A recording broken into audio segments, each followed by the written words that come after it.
Shalom. Selamat pagi Bapak Ibu dan Saudara yang dikasihi Tuhan. Kiranya Bapak Ibu sekalian dalam keadaan yang baik-baik, sehat-sehat dan senantiasa diberkati oleh Tuhan. Mari Bapak Ibu dan Saudara yang dikasihi Tuhan, kita akan memperhatikan firman Tuhan dalam ibadah pada pagi hari ini dari kitab Mazmur pasal 55 ayat yang ke-23 dan ayat yang ke-24. Tapi dalam penjelasan nanti kita akan memperhatikan bagian ayat yang lain dari ayat 1 sampai ayat yang ke-22. Mazmur 55 ayat 23 dan 24 dan kitab 2 Samuel pasal 15 ayat yang ke-12 dan ayat yang ke-31. Sekali lagi Mazmur pasal 55 ayat 23 dan 24 dan 2 Samuel pasal 15 ayat yang ke-12 dan ayat yang ke-31. Kita akan membaca bagian ini secara berganti-gantian antara kaum bapak dan kaum ibu. Dan untuk menghormati pembacaan firman Tuhan, Bapak, Ibu, dan Saudara dipersilahkan berdiri. Dimulai dari kaum bapak, Mazmur pasal 55 ayat 23. Serahkanlah khawatirmu kepada Tuhan, maka Ia akan memelihara engkau. Tidak untuk selama-lamanya dibiarkannya orang benar itu goyah.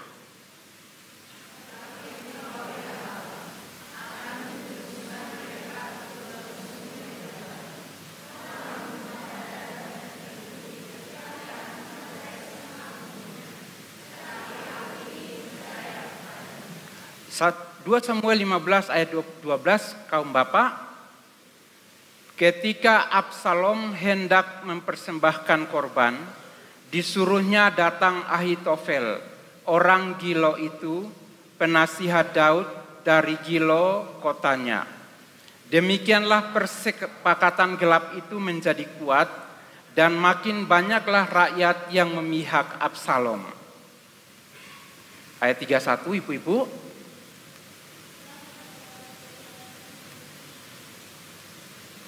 2, 3. Ketika kepada Daud dikabarkan demikian, Ahitofel ada di antara orang-orang yang bersepakat dengan Absalom.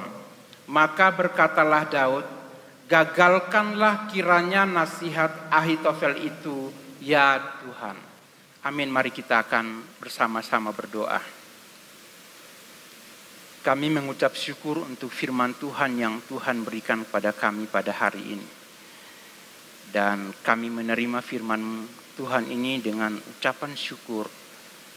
Dan kami sekalian akan merenungkan bagian firman Tuhan ini. Sesungguhnya ya Tuhan, Engkau yang memberikan pengajaran kepada kami. Dan Engkau yang akan berbicara di setiap hati, di setiap pribadi. Kepada kami semua. Dan hamba berdoa agar firman Tuhan ini ketika kami bersama-sama akan merenungkannya. Hamba berdoa agar Roh Kudus menolong kami sehingga berita firman Tuhan ini dapat tersampaikan di hati jemaat yang tua, yang muda. Dan biarlah semua orang memuliakan Tuhan.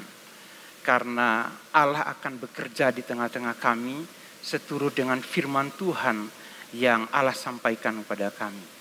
Mari pimpin kami semua pada hari ini.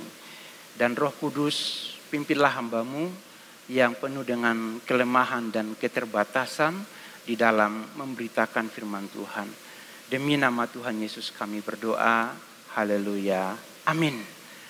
Bapak, Ibu, dan Saudara dipersilahkan duduk.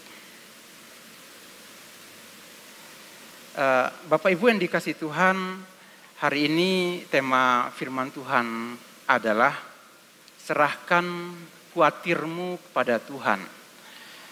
Ini tema kita, serahkan khawatirmu kepada Tuhan. Dan kalau berbicara tentang tema ini adalah tema yang menjadi pergumulan setiap pribadi kita. Apakah itu orang tua, anak-anak muda, Dan ketika kita berbicara mengenai kekhawatiran, itu ada di dalam diri kita. Sebagai hamba Tuhan, saya juga merasakan bahwa ada hal-hal tertentu dalam hidup saya yang membuat saya harus bergumul dengan kekhawatiran saya. Bapak Ibu yang dikasih Tuhan, kita perhatikan ini, kisah di balik lagu rohani. Ada banyak lagu rohani yang kita nyanyikan dan kita selalu merasa bahwa aku diberkati dengan lagu-lagu rohani ini. Tapi tahukah saudara cerita di balik lahirnya sebuah lagu? Misalnya lagu Abide With Me. Ini lagu yang sangat klasik sekali karena diciptakan oleh Henry Francis Little. Henry menciptakan lagu ini di 3 minggu sebelum dia meninggal. Dan dia adalah seorang pendeta yang menggembalakan di sebuah jemaat di Skotlandia selama 54 tahun. Dan selama bertahun-tahun dia berjuang dengan penyakit TBC. Dan 3 minggu sebelum dia meninggal, dokter menyarankan dia untuk meninggalkan Skotlandia dan pergi ke kota yang lain, supaya di tempat yang hangat itu bisa menolong dia untuk menyembuhkan sakitnya. Di khotbah terakhirnya di jemaatnya, dia mengambil dari kitab Lukas pasal yang ke-24, ketika dia membaca mengenai perjalanan Tuhan Yesus dengan 2 orang dari Emmaus, dan 2 orang yang dalam keadaan putus asa karena mereka sangat menyayangkan kenapa Yesus orang baik itu harus disalib dan mati. Dan mereka dalam keadaan kebingungan. Dan dalam perjalanan itu ketika Tuhan Yesus akan berpisah dengan mereka, baru mereka merasakan bahwa ternyata orang yang bersama-sama dengan kita dalam perjalanan itu adalah Yesus. Jadi Lukas 24 ayat yang ke-29. Tinggallah bersama-sama dengan kami sebab hari telah menjelang malam dan matahari hampir terbenam. Lagu itulah yang memberikan inspirasi bagi dia di tengah-tengah keputusasaannya dengan penyakit TBC yang dideritanya. Dan setelah dia meninggal, ada seseorang yang mengubah lirik dari tulisannya menjadi sebuah lagu yang kalau di gereja Protestan itu lagunya begini. Tinggal sertaku, hari telah menjauh, gelap makin turun, Tuhan tinggallah, lain pertolongan tiada ku temu, Maha penolong tinggal sertaku. Lagu ini lagu yang sangat asik sekali karena saya bertumbuh dengan lagu ini di gereja kami dalam semua persekutuan dan kita akan berpisah. Lagu ini adalah lagu penutupnya. Tapi Bapak Ibu, ada juga lagu I Can Only Imagine yang ditulis oleh Bart Millard. Lagu ini terinspirasi dari kehidupan, bagaimana hubungan Bart dengan ayahnya yang sangat kacau sekali. Ayahnya seorang yang sangat kasar dan melukai hatinya, membuat dia kemudian kabur dari rumah dan dia tidak mau mengampuni papahnya. Dia nggak mau mengampuni papanya. Hingga suatu hari dia mendengar bahwa papanya sakit kanker. Dan disitulah dia datang bertemu dengan papahnya.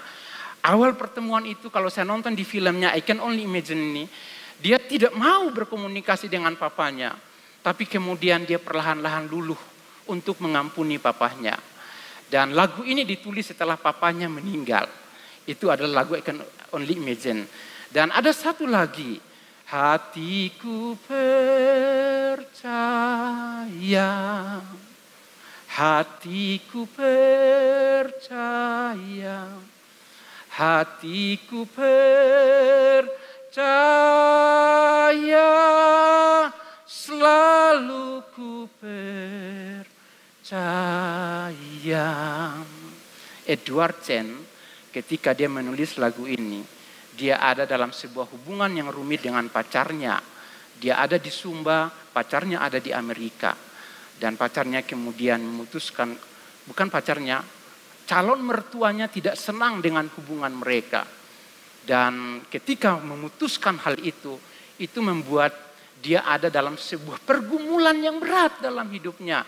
Dalam kesaksiannya yang saya baca 2 minggu, dia itu tidak mau sikat gigi, tidak mau mandi, hanya terkurung di kamar. Begitulah ya Mas Mbak, kalau orang lagi patah hati ya. Seperti itu rasanya, dan di saat itulah dia kemudian berdoa kepada Tuhan, dan dari hasil doanya lahirlah lagu Hatiku Percaya. Dan lagu itu kemudian menjadi sebuah kenyataan bahwa dalam ketidakberdayaan dia, Tuhan kemudian membuat cara sehingga calon mertuanya kemudian mengizinkan dan mereka bisa menikah. Ada kisah-kisah menarik di balik lagu pujian yang kita nyanyikan Bapak Ibu. Dan seringkali kita bilang, aku diberkati. Tapi tahukah Bapak Ibu, mereka yang membuat lagu itu, mereka ada dalam sebuah pergumulan. Ada kepahitan, ada putus asa, ada tangisan. Dan ada situasi-situasi yang tidak mengenakan dalam hidupnya. Begitu juga ketika kita membaca Mazmur 55 ini. Dari seluruh kitab Mazmur dikatakan bahwa Daud menulis 73 dari 150 Mazmur. Saya selalu memikirkan bahwa Daud seorang yang luar biasa. Semua kepedihan hatinya, semua pergumulan batinnya itu dia tuliskan dalam sebuah lagu. Dan hari ini ketika kita membaca tulisan Daud, lagu-lagu yang ditulisnya, ketika ada dalam situasi-situasi yang tidak mengenakan, saya selalu senang membaca kitab Mazmur. Karena apa? Syair-syair yang ditulis oleh Daud itu sangat menyentuh hati saya. Terus terang, sangat menyentuh hati saya. Ketika saya ada dalam situasi yang sangat tidak berdaya, saya membaca kitab Mazmur dan itu kemudian seperti orang yang kurang darah, lalu minum jus jambu dan kemudian dia bilang, wow, aku kembali segar. Seperti itu Bapak Ibu. Nah, Mazmur 55 ini disebut sebagai nyanyian pengajaran bagi umat Tuhan. Dan setelah saya membaca bagian ini, bagi saya inti dari Mazmur 55 ini ada di kata khawatir itu. Di ayat yang ke-23. Dalam pergumulan hidupnya, Daud kemudian menuliskan lagu ini dan kemudian disebut bahwa lagu ini adalah Mazmur pengajaran. Tujuannya apa Bapak Ibu Mazmur pengajaran itu? Untuk menjadikan bijaksana, untuk mengajarkan kepada umat Tuhan supaya bertindak hati-hati, atau untuk memahami ketika berada dalam sebuah pergumulan hidup, cobalah pahami dengan benar, pahamilah dengan bijak apa maksud semuanya itu. Karena dalam pemahaman yang bijak itulah membuat Bapak Ibu menjadi orang yang berhasil di tengah-tengah pergumulan hidup itu. Amin Bapak Ibu. Apakah kita mau gagal? Tentunya tidak. Kita mau berhasil. Dan kita akan perhatikan sumber kekhawatiran Daud itu dari mana? Kalau memang ada sesuatu hal yang terjadi dari kita cari sumbernya itu dari mana? Nah, kalau kita memperhatikan di dalam kitab Mazmur pasal 55 ayat yang ke-9, ayat yang ke-14 sampai 16, di situ dikatakan bahwa yang membuat Daud khawatir adalah adanya angin ribut dan badai yang tiba-tiba menyerangnya. Angin ribut dan badai, Bapak Ibu. Bukan angin sepoi-sepoi. Kalau angin sepoi-sepoi itu membuat kita akan tertidur. Apalagi habis makan perut terasa berat lalu datanglah angin sepoi-sepoi. Bisa ngorok Bapak Ibu. Bisa terjadi. Tapi ini bukan angin sepoi-sepoi. Ini angin ribut dan badai. Kecepatan angin ribut itu berapa? Kalau itu sudah sampai 150 km per jam. Itu berarti angin itu sangat kencang sekali. Dan Bapak Ibu tahu, atap rumah bisa terbang. Pohon bisa tumbang. Ada awan mendung, awan tebal, hujan disertai petir dan angin kencang. Itu angin badai. Itu angin yang tidak diharapkan oleh orang-orang. Dan Bapak Ibu tahu, angin badai itu terjadi dalam kehidupan Daud. Yang kalau kita membaca dalam Mazmur pasal 55 ini, itu akan membuat kehancuran bagi dia. Itu membuat tangisan bagi dia. Itu kekuatan, angin badai itu kekuatan yang bisa merusak. Dan sebenarnya siapa yang membuat? Siapa yang menyebabkan terjadi itu? Di ayat yang ke-14 dikatakan bahwa ada orang yang dekat dengan aku, temanku dan orang kepercayaanku. Kami yang bersama-sama bergaul dengan baik dan masuk rumah Allah di tengah-tengah keramaian. Ini bukan orang jauh, Bapak Ibu. Bukan orang yang tidak dikenal oleh Daud. Bukan. Dikatakan bahwa dia itu orang yang dekat dengan aku. Bukan hanya dekat, dia sahabatku. Tapi juga dikatakan bahwa dia orang kepercayaanku. Kami itu bestian mungkin. Kalau bahasa sekarang bilang, kami itu teman baik. Teman baik. Bukan hanya itu saja. Dikatakan bahwa kami itu masuk ke rumah Allah bersama-sama. Jadi lihat ini. Dia orang dekat, bisa menjadi orang yang dipercaya karena dia adalah raja. Maka orang dekat itu adalah orang yang bisa menjadi pembantunya di kerajaan itu. Dia bukan hanya bekerja, tapi dia sudah dianggap sebagai teman dan orang kepercayaan. Bapak Ibu coba garis bawahi orang kepercayaan. Kalau Bapak Ibu punya orang kepercayaan, Bapak Ibu tahu bahwa dalam urusan-urusan penting dalam hidup Bapak Ibu pasti akan cari dia. Tapi bukan hanya itu saja. Bapak Ibu, orang itu adalah orang di mana kita itu orang yang selalu ada bersama di tempat persekutuan. Kurang apa coba Bapak Ibu? Di dunia kerja kita sama-sama. Dunia kerja kita sama-sama. Dalam hubungan sosial kita akrab, kita dekat. Dalam hubungan dengan Tuhan, apalagi Bapak Ibu. Kita selalu masuk bersama-sama di rumah Tuhan dan beribadah bersama-sama. Tetapi perhatikan baik-baik Bapak Ibu. Orang kepercayaan itulah yang menimbulkan angin badai yang menyerang Daud. Orang kepercayaan itulah, orang dekat itulah, teman itulah yang menimbulkan angin badai bagi Daud. Dan Bapak Ibu tahu, semua itu dilakukannya karena ayat 16 bagian B itu mengatakan bahwa kejahatan ada di kediaman mereka, ya di hati mereka. Jadi ayat ini menunjukkan kepada kita Bapak Ibu. Kalau tadi tujuannya berhati-hati. Kenapa? Orang kepercayaan pun bisa berkhianat. Orang kepercayaan bisa berkhianat Bapak Ibu. Karena itu, kenapa disebut nyanyian pengajaran? Supaya kita bijaksana. Bijaksana. Dalam urusan bisnis, orang kepercayaan bisa saja dia berkhianat dengan rekan bisnis. Bisa saja Bapak Ibu. Orang kepercayaan. Itu bisa saja terjadi. Dan pengkhianatan itu menyebabkan angin badai dalam kehidupan. Kira-kira siapa yang dimaksudkan di sini?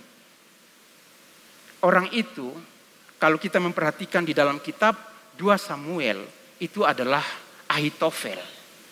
Ahitofel itu disebut sebagai penasihat Raja Daud. Dia adalah penasihat kepercayaan Daud. Dia adalah sahabat Daud. nasihatnya itu sama dengan petunjuk yang dimintakan Tuhan. Kurang apa Bapak Ibu? Ini seorang yang sangat luar biasa. Sangat sekali dekat dengan Daud. Dan ketika dia memberi nasihat, nasihatnya itu bukan hanya asal omong Bapak Ibu. Bukan kata-kata kosong yang keluar, bukan. Nasihatnya itu sama dengan petunjuk yang dimintakan dari Tuhan. Dan setiap nasihatnya itu dinilai baik oleh Daud. Inilah orang kepercayaan. Tetapi Bapak Ibu, kita melihat bahwa Ahitofel yang menjadi orang kepercayaan itu, yang diberi kepercayaan untuk menasihat raja kalau ada urusan-urusan berkenaan dengan perang, berkenaan dengan ekonomi, berkenaan dengan persoalan-persoalan dalam kerajaan, dia ada untuk memberi nasihat. Dia memberikan pandangan dari perspektif yang berbeda. Manusia berpikir begini, tapi sebagai seorang penasihat yang dekat dengan Tuhan, dia akan mengatakan bahwa Tuhan mengatakan begini. Sehingga Daud akan mengikuti. Dia juga menjadi perwakilan raja. Kalau raja salah, dia juga akan menegur. Dan sebagai penasihat raja, dia menjadi panutan bagi masyarakat. Tapi perhatikan di sini. Karena kejahatan yang ada di hati Ahitofel, Ahitofel kemudian mengikuti persepakatan gelap dengan Absalom untuk mengkudeta Daud. Bapak Ibu, apa yang terjadi dengan Absalom? Absalom adalah anak Raja Daud yang memiliki kepahitan dengan ayahnya. Dia punya kepahitan dengan ayahnya.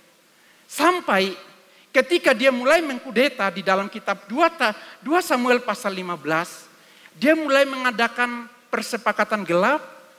Dia mulai menonjolkan dirinya untuk mempengaruhi rakyat.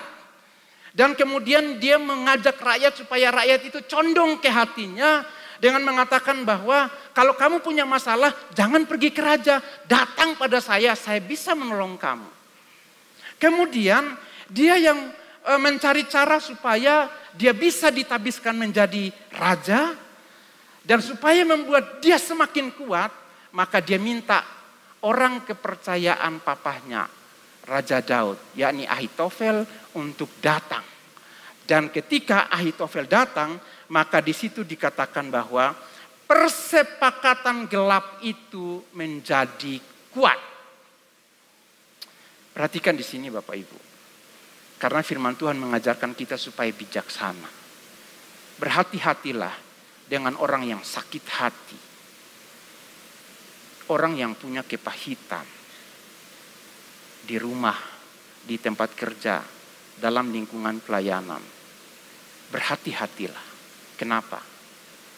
Karena orang yang punya kepahitan, dia akan bersepakat dengan orang yang punya hati yang sama.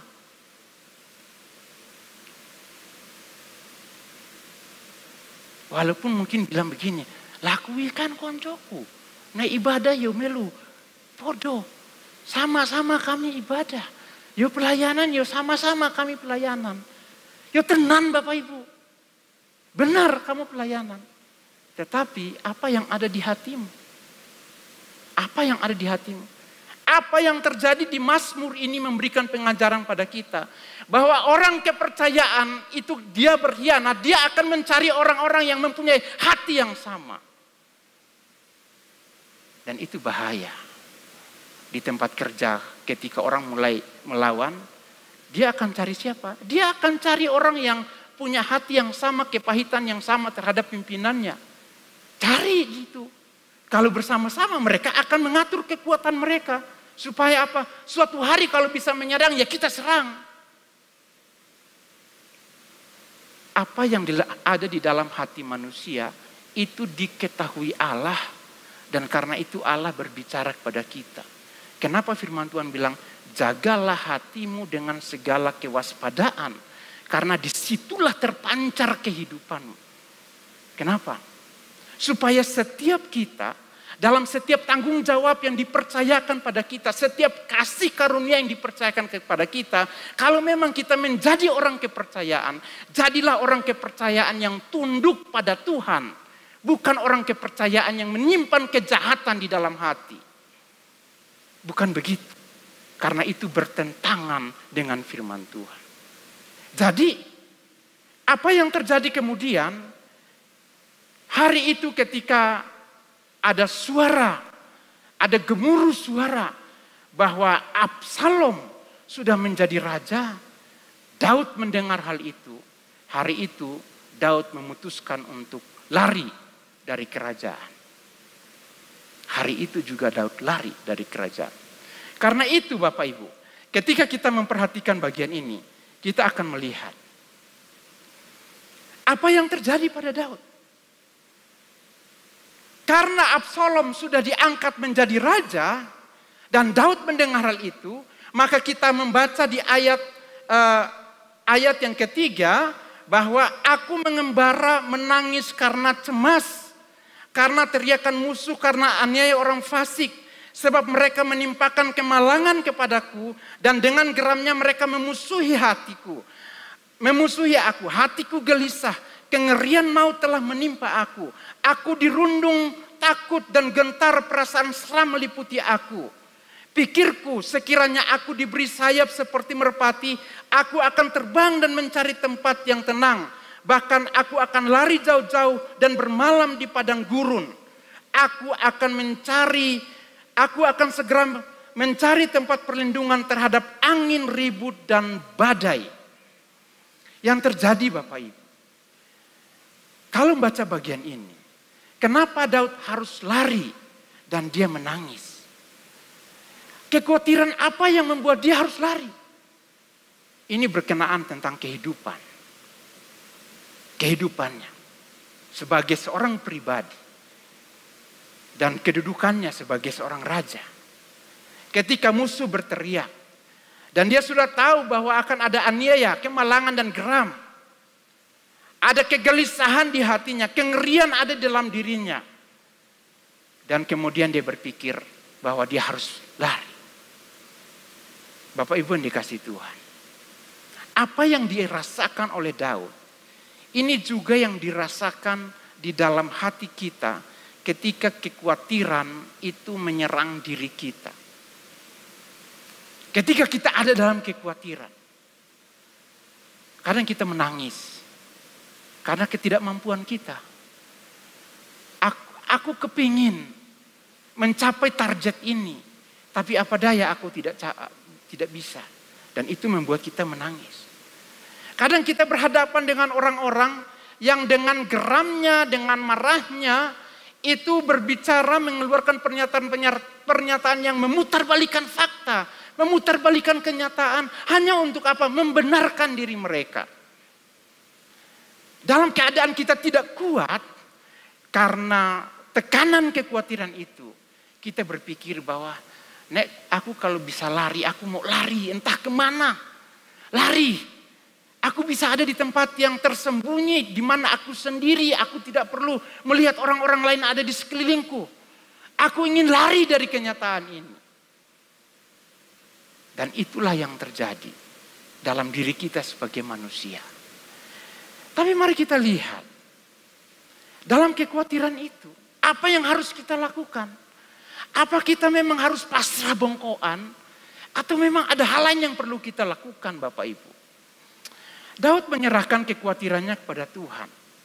Dan mungkin hari ini Bapak Ibu akan tahu hal ini. Kata serahkan di ayat yang 23. Ketika saya membaca bagian ini, di ayat sampai pada bagian ini dan mengatakan bahwa serahkan khawatirmu kepada Tuhan. Saya melihat Tuhan. Kadang saya kekhawatiran itu, saya simpan dalam pikiran saya besar-besarkan sendiri, saya ceritakan kepada orang-orang mengenai kekhawatiran saya. Akhirnya saya seperti seseorang yang ada di dalam kubangan lumpur kekhawatiran dan tidak bisa berbuat apa-apa. Tapi firman Tuhan bilang begini, serahkan. Kata serahkan itu dari bahasa Ibrani shalak itu artinya lempar, buang. Serahkan itu lempar dan buang. Khawatir, ini bukan kecemasan Bapak Ibu. Khawatir yang dimaksud di sini bukan kecemasan, tapi beban yang diberikan. Jadi kalau dikatakan bahwa serahkan khawatirmu, itu maksudnya adalah lemparlah atau buanglah beban hidupmu kepada Tuhan. Kita diajar di dalam kitab Matius pasal yang ke-6. Itu mengenai kekhawatiran. Jangan kamu khawatir apa yang kamu makan, minum, pakai. Semua itu dicari oleh bangsa-bangsa yang tidak mengenal Allah. Tapi kamu carilah dahulu kerajaan Allah dan kebenarannya, maka semua akan ditambahkan padamu. Penekanan di situ, jangan khawatir. Jangan khawatir. Tapi di sini dikatakan bahwa kamu memang ada dalam sebuah situasi yang penuh dengan kekhawatiran. Karena itu serahkan kepada Tuhan. Serahkan kekhawatiranmu kepada Tuhan. Serahkan di sini tidak sama seperti saya minta seseorang lalu saya nyerahkan begini. Kalau yang dimaksud di sini, lemparlah beban itu kepada Tuhan. Saya membayangkan kalau saya itu sedang memikul beras 50 kg dan saya tidak kuat dengan beban itu, lalu saya minta supaya orang lain mengangkat beban itu. Saya tidak akan menunggu dia datang, tapi dalam keadaan ketidakmampuan saya akan melemparkan beban itu. Jadi, apapun beban hidup yang ada di dalam diri seorang umat Tuhan, firman Tuhan katakan bahwa serahkan bebanmu kepada Tuhan. Bagaimana cara menyerahkannya? Kalau memang beban itu adalah beban yang cukup berat bagi kita, ada yang mengatakan bahwa mungkin itu adalah beban psikologis. Ya bisa juga karena masalah-masalah kehidupan yang silih berganti menimpa kehidupan kita. Tapi mungkin itu juga beban tanggung jawab. Tanggung jawab di tempat pekerjaan. Tanggung jawab sebagai seorang marketing. Harus mencapai target. Kan tidak mudah untuk mencapai hal itu. Tanggung jawab juga sebagai seorang tua yang membesarkan anak. Bulan Juni, bulan Juli, bulan Agustus, itu bulan dengan pengeluaran yang besar. Bulan pengeluaran yang besar. Apakah benar Bapak Ibu? Apakah benar Bapak Ibu? Oh, bulan Juni anak-anak yang mau siap sekolah, masuk sekolah, semua perlengkapan sekolah, buku, tulis, tas, seragam harus komplit. Yang masuk kuliah, belum ditambah lagi dengan kondangan. Ini semua berkenaan dengan diri kita dan ya kita akan melaksanakan itu. Semua orang akan melaksanakan tanggung jawabnya. Dan ini hal yang berat. Karena itu Bapak Ibu, bagaimana cara supaya beban itu bisa terlepas? Tadi bilang serahkan, lemparkan. Tapi bagaimana caranya? Di sini dikatakan bahwa berdoa dengan iman. Kasihanilah aku ya Allah, kasihanilah aku. 55 ayat yang kedua. Berilah telinga ya Allah kepada doaku dan janganlah bersembunyi terhadap permohonanku. Ada doa, ada permohonan, tapi ayat yang ke-17 dikatakan bahwa aku berseru kepada Allah dan Tuhan akan menyelamatkan aku.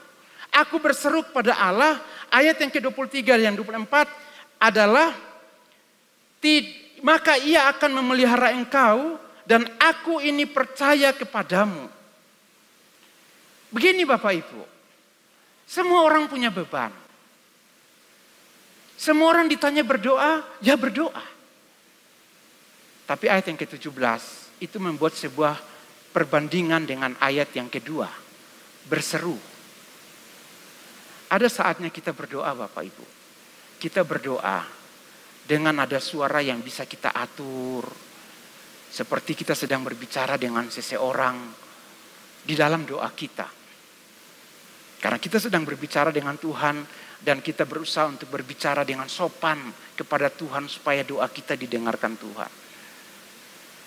Tapi ada saatnya ketika beban itu semakin berat, kita tidak berbicara Bapak Ibu, tapi kita berseru. Kita akan berteriak pada Tuhan, berteriak pada Tuhan. Supaya Tuhan menolong kita. Coba perhatikan orang-orang yang ada dalam sebuah situasi yang berat dan mereka kemudian merasa bahwa beban itu mengancam kehidupan mereka. Mereka tidak akan berbicara dengan sopan Bapak Ibu, tapi dia akan berteriak.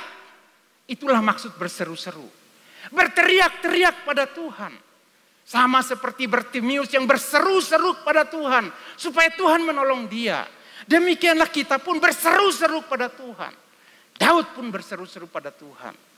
Supaya apa? Tuhan menyelamatkan kita. Jadi bukan hanya kita berdoa Bapak Ibu. Tapi kita ada pada satu titik di mana kita berseru kepada Tuhan. Tahun 2001 ketika akan menyelesaikan studi saya di Stefa, saya ada dalam sebuah pergumulan yang berat. Karena skripsi. Sebenarnya skripsi itu enggak berat. Tapi kita yang membuat diri jadi sulit. Nah itulah skripsi. Jadi kalau skripsi itu jangan pikir bahwa skripsi itu kok angel men. Ya kalau dibilang angel ya angel. Tapi kadang-kadang kita yang menyulitkan. Nah saya ada dalam sebuah situasi di mana saya sudah ingin pelayanan tapi ini harus diselesaikan. Dan Bapak Ibu tahu, seruan saya itu ketika saya ada di kamar mandi, saya mandi sambil berteriak pada Tuhan. Saya berjalan sambil berteriak pada Tuhan. Kadang tidak terasa air mata saya mengalir. Dan suatu hari ketika saya mandi, Pak CC ketuk pintu kamar mandi dan tanya, siapa yang ada di dalam? Saya Pak. Kenapa kamu berbicara seperti itu? Pak, hati saya sedang tidak tenang. Karena memikirkan pekerjaan ini. Saya jalan orang melihat saya, mungkin orang berpikir kenapa dia menangis. Karena beban itu kalau saya tidak keluarkan, tidak berseru kepada Tuhan, tidak mengeluarkan air mata saya, bisa stres saya. Karena apa? Tekanan beban itu. Jadi Bapak Ibu dikasih Tuhan. Kita orang-orang yang yakin dengan Allah. Ada badai-badai hidup yang bisa datang kapan saja menimpa kita. Tapi solusinya tetap sama dari dulu sampai sekarang di dalam Tuhan.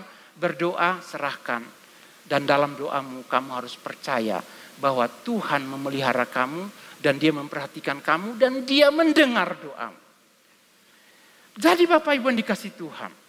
Apa yang diminta oleh Daud? Dia meminta kepada Tuhan. Tuhan, bingungkan dan kacaukan percakapan mereka. Siapa? Ahitofel. Siapa? Absalom. Bingungkan dan kacaukan percakapan mereka. Kalau kita baca 2 Samuel pasal 15 ayat yang ke-31. Ketika dikabarkan kepada Daud, Ahitofel ada di antara orang-orang yang bersepakat dengan Absalom. Maka berkatalah Daud, gagalkanlah kiranya nasihat Ahitofel itu ya Tuhan. Ini doa yang sangat luar biasa. Gagalkanlah nasihat Ahitofel.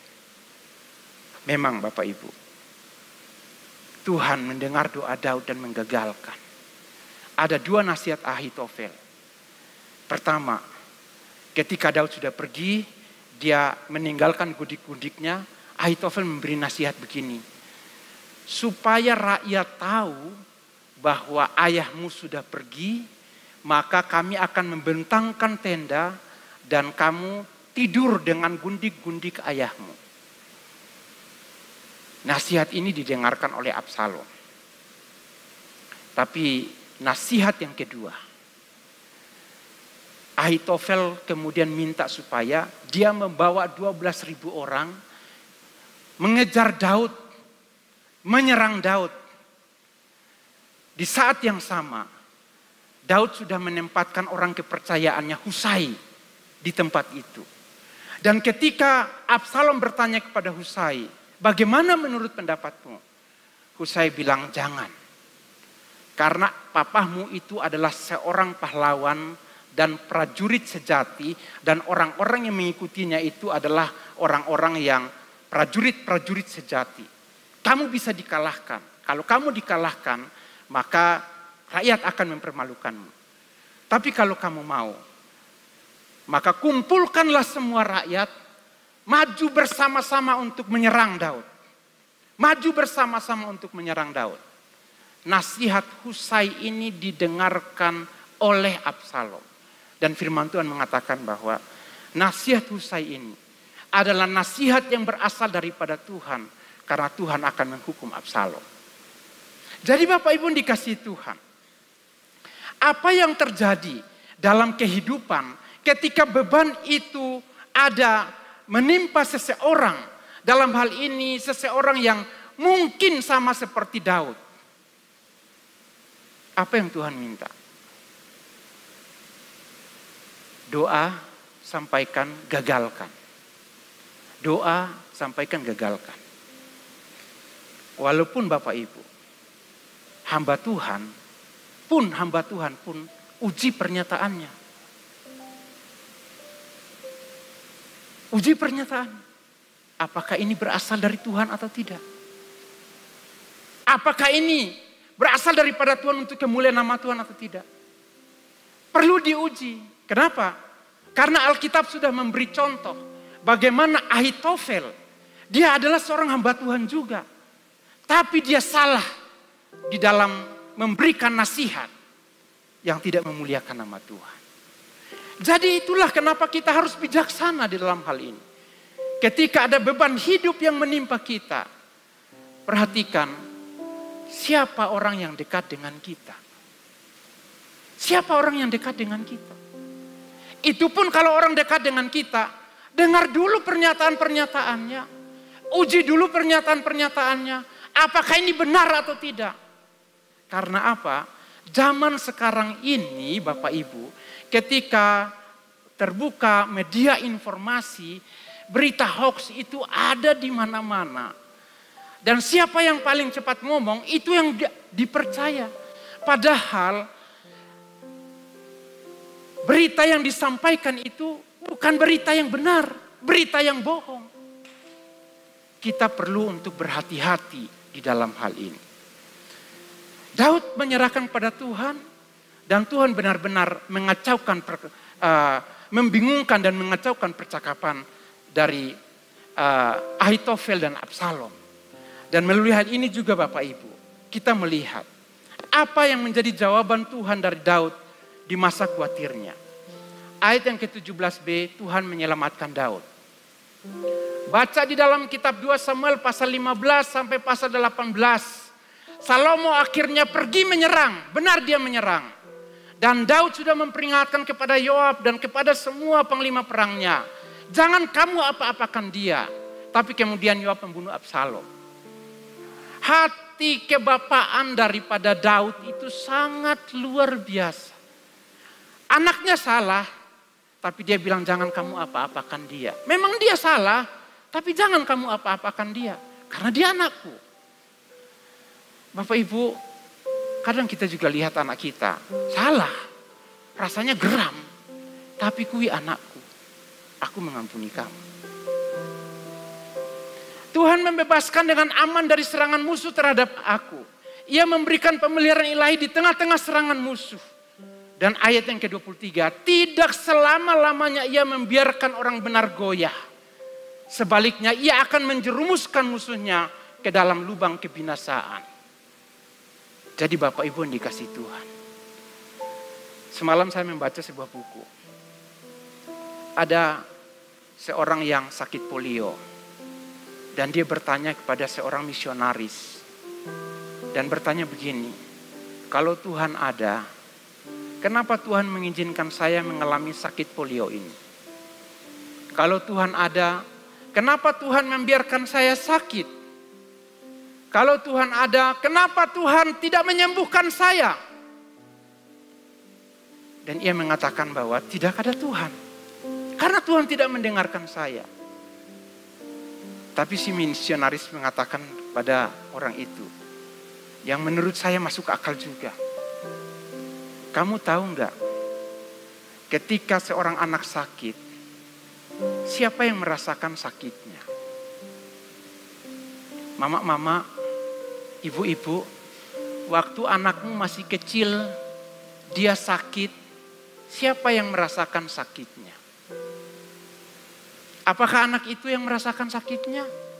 Anak itu sakit, tapi orang tuanya yang merasakan sakitnya sampai nangis, sampai nggak tidur malam-malam. Karena apa? Mikir anaknya.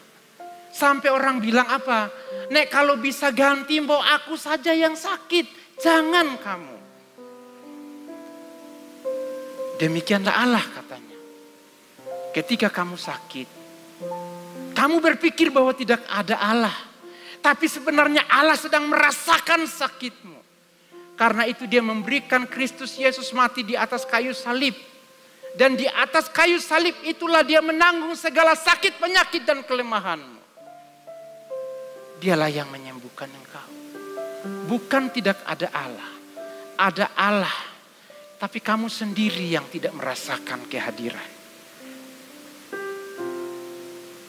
Tuhan mendengar Daud. Musuh-musuhnya itu kemudian dibinasakan oleh Tuhan. Bapak, Ibu dan Saudara yang dikasihi Tuhan. Apa yang bagian yang kita dengar firman Tuhan pada hari ini? Jawaban Tuhan bagi Daud adalah berkat rohani bagi kita. Setiap kita punya beban sendiri. Punya beban sendiri. Dan ada di antara kita yang mempunyai beban yang sangat berat sekali. Firman Tuhan katakan bahwa serahkan itu kepada Tuhan. Serahkan itu kepada Tuhan. Lemparkan itu kepada Tuhan. Dan dalam segala keadaanmu, tetaplah ada di dalam Tuhan. Maka kamu akan melewati badai itu dengan baik. Bapak Ibu yang dikasihi Tuhan. Saya mengajak Bapak Ibu untuk membaca bagian terakhir daripada slide ini. Saat badai menyerang hidupku, aku percaya kepada Tuhan. Aku serahkan kuatirku dan beban hidupku kepada Tuhan. Hari ini aku percaya Tuhan akan menyelesaikan dan memberi kelegaan kepadaku. Coba Bapak Ibu baca bersama-sama. Angkat suaramu. 1, 2, 3.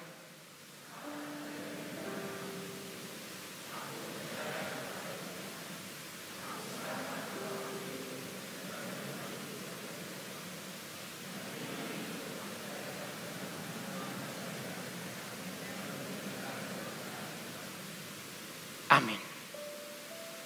Mari kita akan datang pada Tuhan.